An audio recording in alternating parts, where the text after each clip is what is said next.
At Forex.com, you can take your investment strategy beyond borders and trade the world's leading currencies 24 hours a day, 5 days a week. Go to Forex.com today, open a free practice account, and experience the excitement of OTC currency trading risk-free. Go to Forex.com and start trading currencies today. There are some small surprises that have just come out of the budget, but in the main, they're all within the confines of what we expected. So, for example, capital gains tax has gone up, and that's not good news, but it's not gone up by as much as we feared. It's gone up to 28% for higher rate taxpayers, and also the entrepreneurs' tax relief has gone up to £5 million. So in the first £5 million, entrepreneurs only paid 10% capital gains tax. So that's a slight surprise. It's not exactly what people feared, but in the main, it's what was expected. Same thing with value-added tax. It's gone up to 20%, or going up to 20% at the start of next year. Again, that was a general consensus view of what would happen. So obviously it's a massive story, but it's not really unexpected. Same thing with the bank tax. It's going to raise probably £2.5 billion a year. It's going to be a tax on balance sheets. Once again, we sort of expected that. So I think, you know, the general parameters and a lot of the details are quite close to what was expected, but obviously we now know the real details about all of these policies.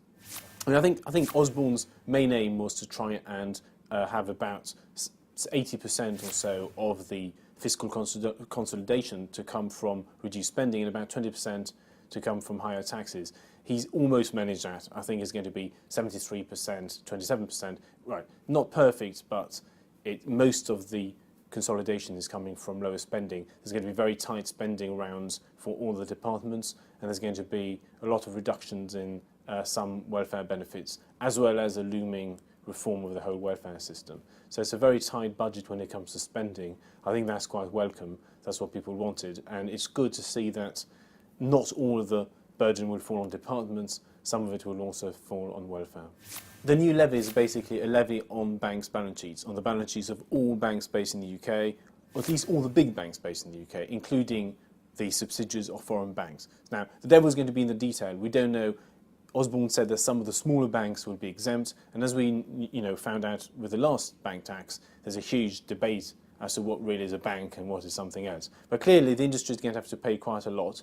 This fee hits balance sheets, but you can exclude from the fee deposits, Tier 1 capital, and various other forms of capital. So the aim in a way is to try and penalise a little bit what is deemed to be slightly riskier forms of financing for banks. The problem is, all of the big banks are being hit, even though they were never bailed out and they wish to behave prudently. So, for example, HSBC will be hit by the tax even though it never received a bailout. Barclays, same thing, and so on. So it's not just RBS and Lloyds that are paying. So it's quite an indiscriminate tax. And also, it just raises the cost of doing business for banks in the UK, even though the UK needs to continue to attract banks in the city if the city is to continue to thrive. And I think, and the final point on this banking tax is basically the tax is going to be passed on to consumers and to other customers. So, for example, if you tax investment banks, investment banking fees will go up. If you tax banks that are, primarily involved in consumer banking, then the spreads, the margins that these banks charge their customers will go up. Interest rates will go up slightly. The return on deposits will go down slightly. All that to pay for this tax. Taxes aren't free. There's no such thing as a free lunch, even when you tax the banks. Someone has to pay in the end, and that's the consumer and other businesses. I think that all the fiscal plans unveiled in the budget show a return to a balanced budget, at least a balanced structural budget, in 4 or 5 years' time. And that's, if the government actually applies that, implements these plans, and it all works out as expected, then that's exactly what the city wants to see. That's quite a prudent medium-term strategy. So yes, I think it's good news when it comes to the city, but the city and investors were worried about two things in particular.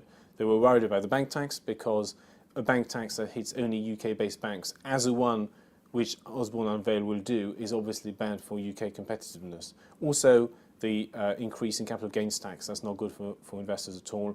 It will hit the private equity industry and hedge funds, venture capitalists and so on, and they're going to pay quite a lot more tax. So those two things are bad news for the city and bad news for Britain's competitiveness. But the macroeconomic picture, which is a sharp reduction in the budget deficit and ultimately a reduction in the national debt as a share of GDP, that's good news, and that will reassure the markets.